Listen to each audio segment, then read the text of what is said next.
Hey folks, just a little brief video. Today is the 24th of September, Sunday, in the afternoon when I was doing laundry over here at my apartment complex. Just like Saif ul Haq, Sausan Walid Hamad came over to my laundromat, and when I was leaving the door, she rushed to grab the door while it was open. She doesn't live at these dorms.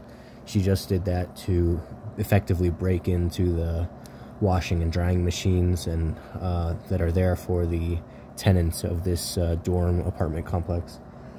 And I just wanted to document that because I've been having a lot of issues with this woman. We won't go into my whole life living with her growing up, but the reality of the matter is, sweet thing got cancer at one point. She got chemotherapy. She got chemo brain from the chemotherapy, and she's just not the same. And what she does is she tries to treat me like I'm still her 12-year-old little boy. I'm 27 years old. I'm out of the house. I've been going to school as often as I want to. I've been working as hard as I want to. I live a good, healthy, productive life. I served my enlistment with the U.S. Air Force. There's no reason for her to be following me around and treating me like her 12-year-old child. She's obsessed with the idea of having a child. She doesn't have any more children in her home, and she's having some sort of mental breakdown because she wants a bird in the nest. And so she tries to treat me like I'm her special needs little boy, and she uses other special needs folks, like actual special needs folks, like Saif ul Haq, for example, who suffers from fetal alcohol syndrome. Him and my mother were sexual partners in the past, and they're both conspiring to rob me of my security clearance damages compensation by attempting to force me into a conservatorship. And they first conspired to do this by letting me be Saif ul Haq's roommate. That didn't work out. He started pointing loaded firearms at me. I got a restraining order against him. My mother basically went nuts because she feels entitled to the money.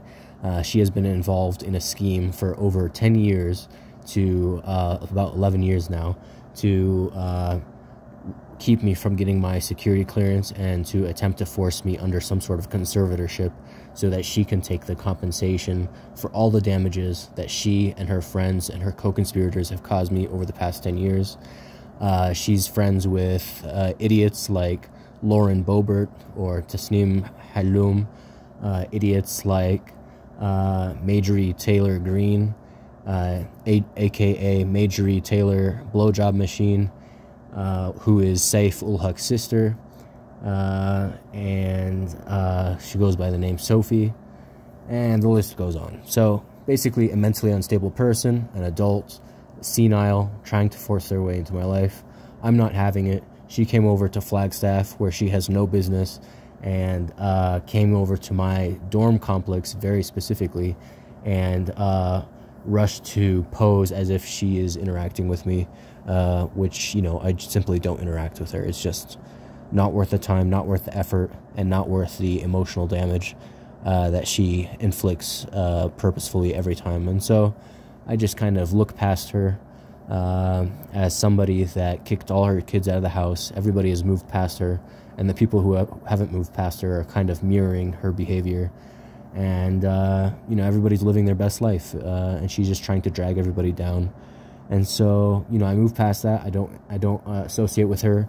I don't associate with her retarded sexual partner, somebody who literally is mentally about a 14-year-old.